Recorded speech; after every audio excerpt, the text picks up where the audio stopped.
Good morning. Welcome to part 4 of Bible study in the Psalms. This is a continuation of a class that we're meeting every Wednesday and reading through the Bible and trying to do more than just read a verse and separate it from its context and hear it in a kind of a whole voice. Some doubt that the Bible as a bound book have one voice, but I am confident that there are themes to be heard that resonate throughout the Bible, and it's worth listening to all the minor and major parts of it. So we have been reading from Genesis all the way through, now over a period of a couple of years, but if you're new, I'm glad you're here. Welcome, especially at this point, because we'll be doing one psalm at a time, and the Psalms are designed to be standalone kind of moments, meditations. Some of them are. They are lamentations if you're in a particular need to vent frustration at life and the circumstances. The lamentations of the Psalms can be very, very therapeutic and very helpful. So welcome. We are on Psalm 4 today. Sorry, I'm starting late. I remember from college that they said you had to wait 10 minutes for a teaching assistant, and you had to wait 20 minutes for a PhD, and then you were free to go. So if you were waiting, I'm glad you waited. I don't have a PhD, but I'm here, and I'm glad that you might be too. Plus, with the virtual reality, you can watch it at any time. So wherever you are, let's join together in listening and meditating on the words of the psalm as we listen for God's word to us. I'm going to read the psalm first, and I like to read it from the New Revised Standard Version in the Study Bible. People often ask me which translation do I prefer, and that is the one, although I do never depend on just one translation. It's always good to have several because there are nuances that can be picked up. Plus, every translator, every group of translators has, I hate to use the word, but an agenda. They try hard to minimize them, but they're there, and you can sometimes discern them. If you read one, then read the other, then read the other, you're more likely to be able to avoid the effect of that in a kind of laboratory kind of way. This Psalm 4 is the second of a pair, at least as it has been understood. The first psalm was Psalm 3, and that is available for you to go back and watch if you're looking at the channel for High Mountain Presbyterian Church. You can see, I think I have that one labeled Psalm 3. I have to go back in and label them after they're uploaded. But the most recent psalm on a Wednesday is Psalm 3, and that was called the morning prayer. And it was said at the time that these two are like a book. There's a morning prayer and an evening prayer. And this one is the evening prayer. This is the collective words of the psalmist, written not really clear. Scholars, not really clear when it was actually written or whether it was written at the same time as Psalm 3, but over time, and especially as they were bound together in the songbook, 3 and 4 seem to be bookends of each other. So I'm going to go ahead and read it, and then we can begin to think about it for a little while today. These editorial notes are given by the editors to the leader with stringed instruments, a psalm of David. And remember, I told you in the introduction to Psalms, the original language in the Hebrew, which they translate a psalm of David, I'm not trying to create confusion. I'm just trying to be completely honest with you. We do not know if the little Hey Daleth, which is translated here, the Psalm of David, is a psalm to David, a psalm of David, a psalm about David, or a psalm by David. There is no textual clue. So the compilers of the book of Psalms have often chosen, sometimes, I don't know, arbitrarily, to say this is a psalm that David wrote, or even the ambiguity of a psalm of David, I guess, works, because it's a psalm David might have agreed with or prayed. It's a psalm that might fit some of the trials and tribulations that David, as a king in a divided, war-torn nation, might have prayed. A king who had many enemies, especially at the middle of his reign. Some of it fits as we listen to it, but we cannot be certain. And so today, we listen to it for its relevance to our lives today, and I think you'll hear it, particularly in one in one setting. It's really relevant to how we live our lives today. So let's just read. Answer me when I call, O God of my right. You gave me room when I was in distress. Be gracious to me and hear my prayer. How long, you people, shall my honor suffer shame? How long will you love vain words and seek after lies? And there the word is Selah. I've said before, Selah can mean now the people should stand, or now it's time for the people to say it responsively. There's some kind of direction about stage directions, or it also can mean read this part really loud. But know that the Lord has set apart the faithful for himself, and the Lord hears when I call to him. When you are disturbed, do not sin. Ponder it on your beds and be silent. Offer right sacrifices and put your trust in the Lord. There are many who say, "Oh, that we might see some good. Let the light of your face shine on us, O Lord. You have put gladness in my heart, more than when their grain and wine abound. I will both lie down and sleep in peace. For you alone, O Lord, make me lie down in safety." I was looking for, I think there's a difference between the translation in the NRSV and the translation that I was working on from the Scholars textbook. I wanted to look at, just read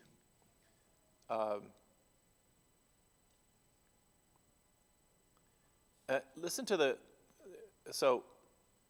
but know that the Lord has set aside, this is verse 3. Yeah, verse 3. But know that the Lord has set aside the godly for himself. The Lord will hear when I call to him. So here's the most important doublet, the center of the text. Tremble, but don't sin. Speak within yourselves, but be still on your bed. Sacrifice sacrifices of righteousness and trust the Lord. Many people will say, "Who will show us good? Lift up the light of your countenance upon us, O Lord. Put more joy in my heart than when their corn and wine abound. In peace I will both lie down and sleep, for you alone are the Lord, and you make me dwell in safety."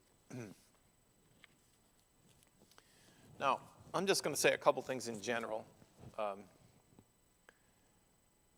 I've never really studied the Psalms like this. I've never really delved into them. I used to, when we would lead in the gatherings of the church, we always had a psalm and we would read it responsibly back and forth. And, it always sounded really good. A lot of times, the Psalms weren't always well-tuned for worship, for a gathering in worship. And that's partly because a lot of these Psalms are individual. They're the words of an individual. And this is no exception. So I want to start then and say this.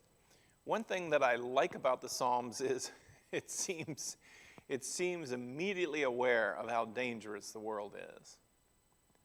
Not just the world out there, the world of nations, but it seems to understand how dangerous and full of potential hurt and harm relationships in general are. And I'm going to pause on that for a moment.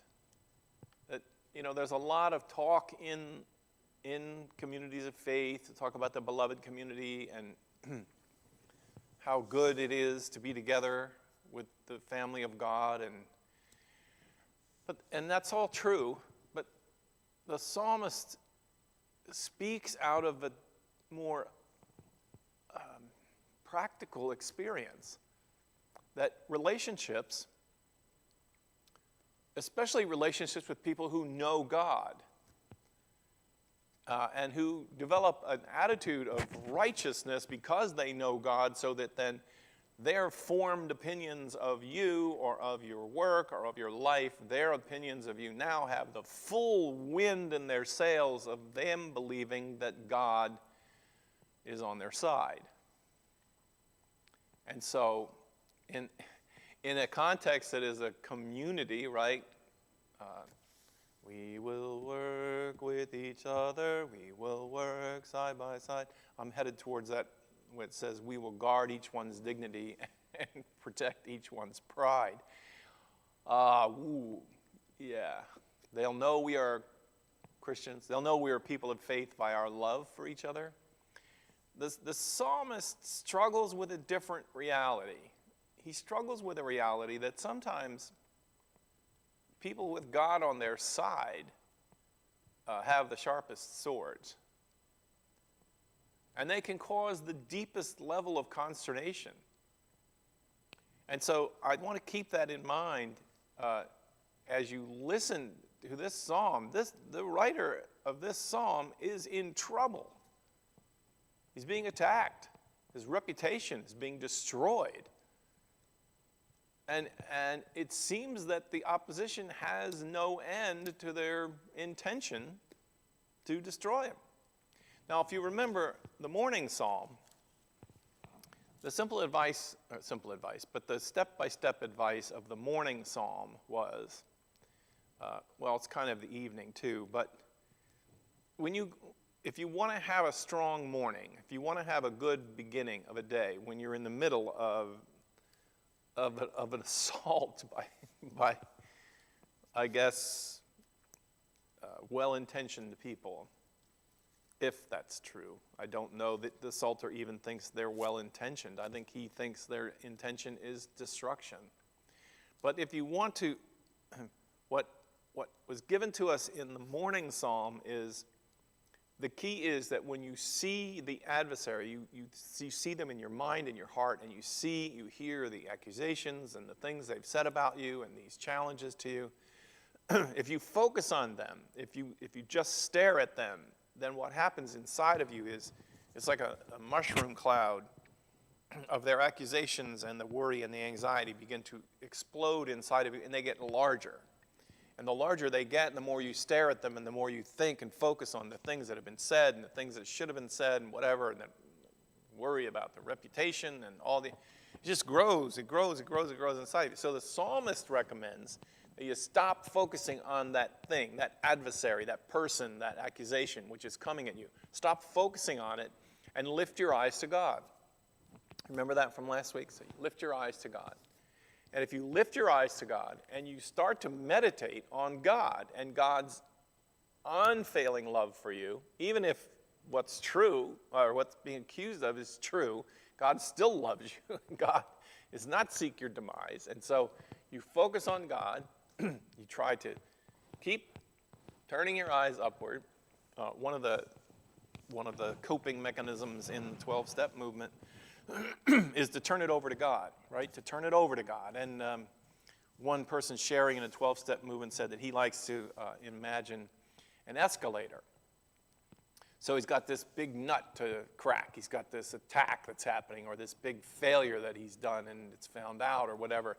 He mentally puts it in a box, puts a ribbon on it, takes it over and sets it into a mental visual picture of an escalator, and watch as it rise up to God.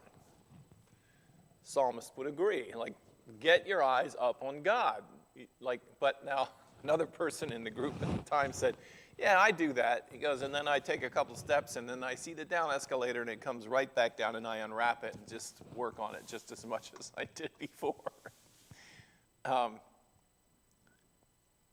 In the first psalm, Psalm 3, lift your eyes off of obsessing about and turn them to God.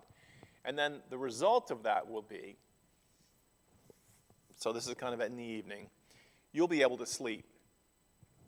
And so then you can lay down and go to sleep, and then when you rise up in the morning, your view of that obstacle, that enemy, if you will, that challenge to your sense of well-being will seem small compared to your sense of the reaffirmation you will receive when you were able to sleep and turn it over to God. Now, you come to the evening of the day, and the psalm says, I'm still in trouble. How long, you people, shall my honor suffer shame? How long will you love vain words and seek after lies? But the psalm in this part says almost the same thing that the morning psalm says. It says, listen, know that the Lord has set apart the faithful for himself. My translation, the Lord will protect you. They may make advances against you. They may damage you, whatever. But the Lord has your back. And the Lord hears me when I call to him. This is the Psalter reminding himself that he's not alone. That God is hearing his call. God is hearing his prayers. And that in and of itself gives him a little bit of a change of perspective in terms of dealing with this as the coming to the end of the day. He's made it through the day, but the persistence of those who are coming after him is a little overwhelming to him. They love vain words and seek after lies. Now comes a real interesting, specific word of advice. And it almost seems to be from God, but in the words of the writer of the song. When you are disturbed, do not sin. Ponder it on your bed, but be silent. Now, I want to read the other translation again of this. Tremble, but don't sin. Speak within yourselves, but be still on your bed. Now, I think it's fair to say that the advice that's coming here is that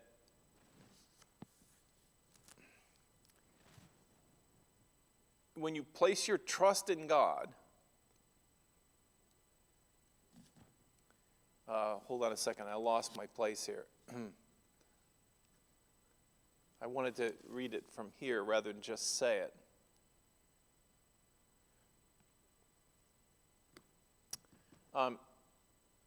I guess the point I was trying to get to is that it appears, in the world in which we're in today, a lot of the advice that you get is you got this going on inside of you. People are saying things about you. There's brokenness in the relationship, all kinds of things that happen in our lives. And what the psalmist's advice first is, remember that the Lord hears you and will answer your prayer. That's first.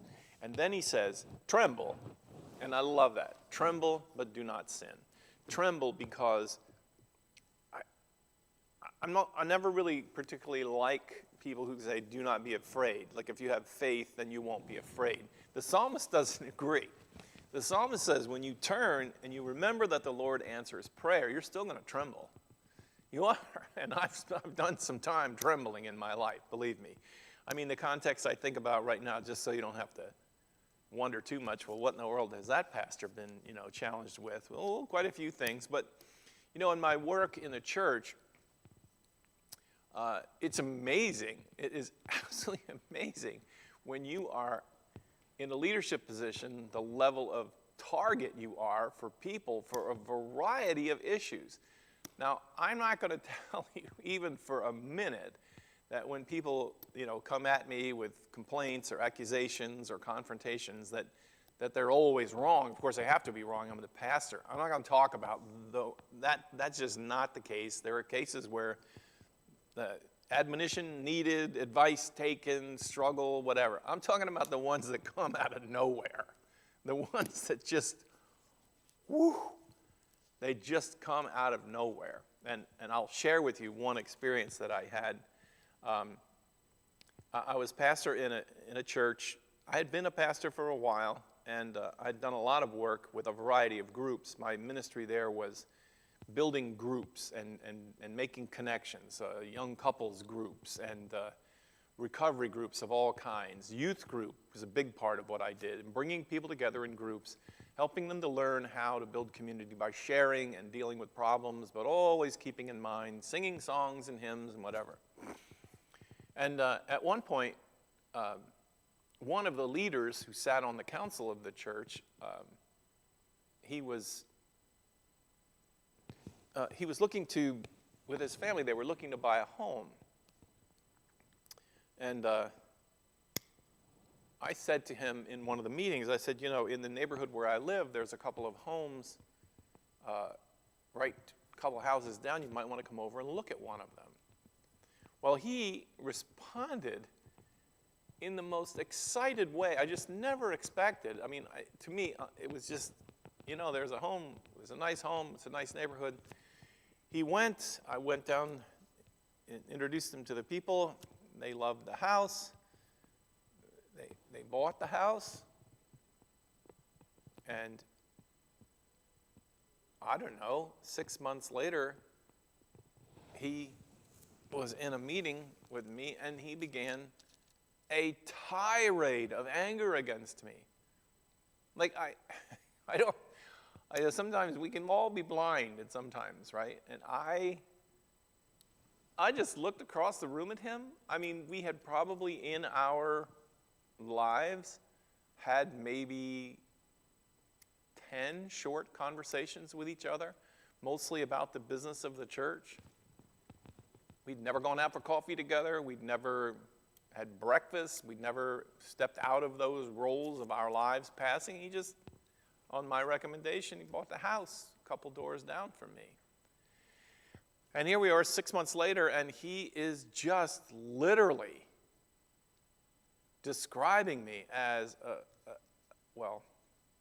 I guess I've blocked out some of it, but it was clear he was really angry with me and wanted the rest of the church council to know that what an awful person I was.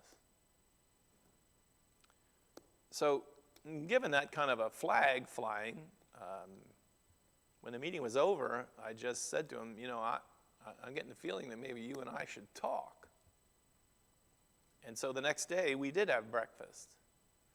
And in that meeting the next day, he informed me that he had the idea that he and I were best friends. Like really best friends. And that I had shunned him. That I had turned him away. That I had opened the door for what in his mind was the beginning of a great and wonderful relationship. And that I had invited him in and then slammed the door on him and crushed him and embarrassed him. And I'm not going to offer to you that it's not possible for me to do such a thing.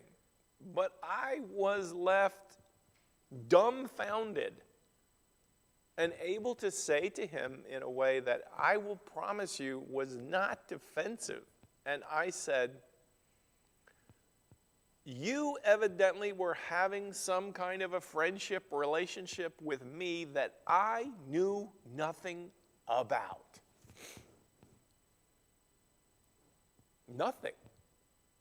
And I apologized if there were things that I had done that had hurt him. But still, to this day, I think he was amazed at my information back to him that something had happened and that he was having a whole kind of world in his head that never really, it had no correlation in my life. He heard me. He was amazed, and I don't really know how to tell you the finish of the story. He kind of went back into his life, still smarting from what he thought I had done to him. He never offered any apology or anything to the accusations he had made in the church council, but I think most people in the council meeting saw the extreme level of his rage and thought that there was more, something that was really wrong.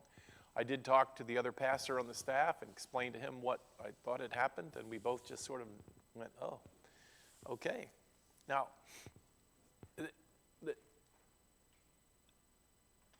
the reason for telling you that story is because I am aware, especially as you are a leader and whatever, that people come at you. They come at you. There's a book called Clergy Killers that describes, that as sophisticated as we are in our social developments as people, we still play the old tribal game of kill the leader. The young lion challenges the leader of the pride, all that tribalism of, let's knock king of the hill, it's all there. It's still there. It still operates in all of our systems, in our families, in our communities, in our housing associations, and in our churches. So I'm just saying to you, what I like about the Psalms is the psalmist knows this drama. The psalmist knows this challenge. And begins in this evening prayer, begins to give some practical advice. The first one is the Lord who answers prayer. The Lord has not forgotten you. The Lord is with you in the middle of it. How long will my adversaries continue to bring these things which are destroying my reputation and whatever? And he answers his own questions. He asks his enemies, why do you continue in your lies? Don't you know that God looks after his own? Then he realizes that his words apply to him. God does look after his own. And so what began as a prayer, when I hear my prayer, ends up as a statement of confidence. The Lord will hear my prayer when I call to him. There's no indication of what the accusations are in this psalm, so it becomes universally applicable. These are words that are first given as, Lord, please remember and hear my prayer, and then it turns into a word which again may come from God. Now, the psalmist has some positive advice. His adversaries should engage in the proper forms of worship and place their trust in God. That alone would root out the deeper evil within them. Sacrifices of righteousness. Now, early on in the psalm, who will show us good? I'm going to go back and read. I've lost. When you are disturbed, do not sin. Ponder it on your bed and be silent. Oh, I wanted to finish a comment about that. I think in the culture we live in, there's a kind of a belief that, it's not really good to walk around and harbor a lot of stuff, That you should get it out, get it out there, express it. And I'm not opposed to that. I think there's health in that. The psalmist seems to say there's also some health for you, that you ought to just try to be calm and be quiet. Do not sin, meaning don't let the need for revenge or the need for your own justification well up within inside you and lead you to then lash out at these people or to do something which is going to, go get drunk or whatever. Just let it sit within you. You don't get that advice much today. It's a shame in a way, because I think we would all mellow and develop a little bit better if we did some of that. So the word is, when you are disturbed, do not sin. Instead, ponder it on your beds and be silent. Just saying. Here's some advice that says, easy, easy. Offer sacrifices and put your trust in the Lord. So the advice is to deal with the pain inside, the hurt, the feelings of being unrighteously accused, and then go into the rituals of faith. Go into the rituals of faith and let those things do what they do to help you put your trust in the Lord, to make you strong inside. There are many who say, "Oh, that we might see some good. Let the light of your face shine upon us, O Lord." I think this is a results-oriented prayer. Show me, fix this, God, fix this. The advice of the Psalter here at the end of the day is to live, just live with it. Just live with it. Let it age like wine. Let it simmer. Don't act out. Don't act out in a way that is going to cause more harm. And then the psalmist seems to be making some progress here. The other people say, oh, that we might see some good. I want to see some results. But the psalmist prays, let the light of your face shine on us, O Lord. But you have put gladness in my heart more than when their grain and wine abound. Now, here's what I think is going on. He's saying, the accusers, the people who've come at him, the people who are tearing him down, they are the kind of results-oriented people who say, look at us. We're in good standing. We have wine and grain. We have money. We're wealthy, and we can come after you. And so you are defenseless. And the recitation of the psalm says, no, you're not. You're not defenseless, and your defense doesn't show in terms of you have a lot of food and you have a lot of wine. Yes, you may be suffering from deprivation of some of those kinds of creature comforts, but in the middle of this struggle, look deeply through the religious rituals into your faith and trust in God. And then the psalmist says, here's what the result is. I'm going to change the words a little bit in verse 7. You have put gladness in my heart. You have put gladness in my heart. God can put gladness in your heart. And in some ways, what's that word, impervious? You can become spiritually impervious in some ways to these baseless assaults and attacks, the rumors that take place around you. Now, I'm not saying this is a formula for all kinds of conflict. It is not. It is a particular kind of circumstance that happens where people are pursuing a person, seeking their demise, mostly in the public specter. And the advice is, first of all, remain calm. Pray. Remember that God loves you and cares about you, even if they don't. And even if it looks like they're winning because, they've gone on to be very popular because of what they've said, and there's a lot of people cheering behind them, and they have the good wine and grace of social standing and all the rest of it. The Psalter says, listen, I've prayed my prayers. I've engaged in practices. The sacrifice of sacrifices is, there were rituals that you could do that didn't have to do with your guilt. They just had to do with your willingness to thank God for what you had. I think a common equivalent would be, do something good for somebody else in the middle of this struggle. Take a bag of food to the food pantry and drop it off. Do things that come out of you out into the world. It will help you, and meditate on that and do those things. Do those practices that are a part of the really good and positive ritual of living a life for others.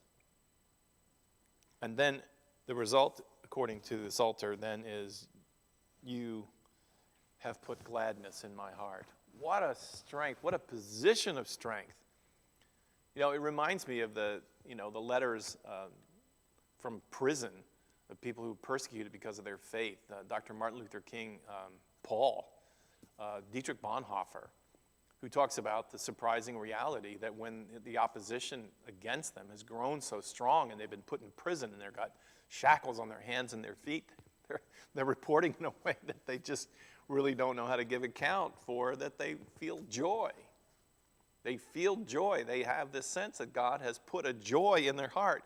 And so Paul and Peter and somebody else, Peter and Silas, they're in prison. They're getting ready to be executed, and they're singing. They're singing and they're praying. And in the book of Acts, they sing and pray, and the walls of the prison fall down. There's some roots of this way of coping that are right here in this. And here's why this is an evening psalm. All of this advice, this practical advice, this advice for a ritual that's helpful, ends in the last verse. I will both lie down and sleep in peace.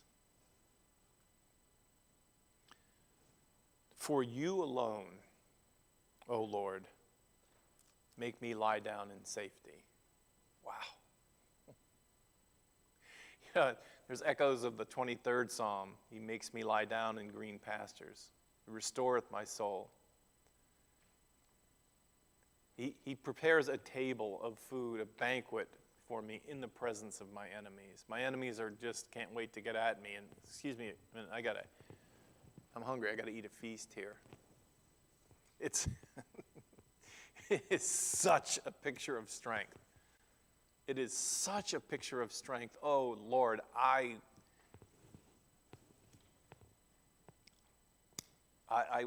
yearn for that kind of strength. Sometimes I have it. Sometimes I take some of these steps. But in America, I think America is the least sleeping nation in the world. We don't sleep. We've turned into a pattern of sleeplessness, and the drug sales for sleeping drugs that will put us to sleep. And then they've gone to the next level, too. It's like the ones that will put you to sleep and then the ones that will keep you asleep, because we've learned that just getting to sleep won't help. When these troubles and these worries stir in our dreams and they get us awake, and then, boy, you're just like, you're toast, because you're never going to go back to sleep. I will both lie down and sleep in peace. I'm saying those words to you, and in my heart, I'm thinking, let it be so, Lord. Let it be so. Let it be so. Let me drink of this. Let me drink of this confidence. Let me drink of this faith. Not to prove me as righteous or blameless or any of the rest of that, but to give me air to breathe, a heart that's free to beat, and sleep that's free to come. I will both lie down and sleep in peace. For you alone, O Lord, make me lie down in safety.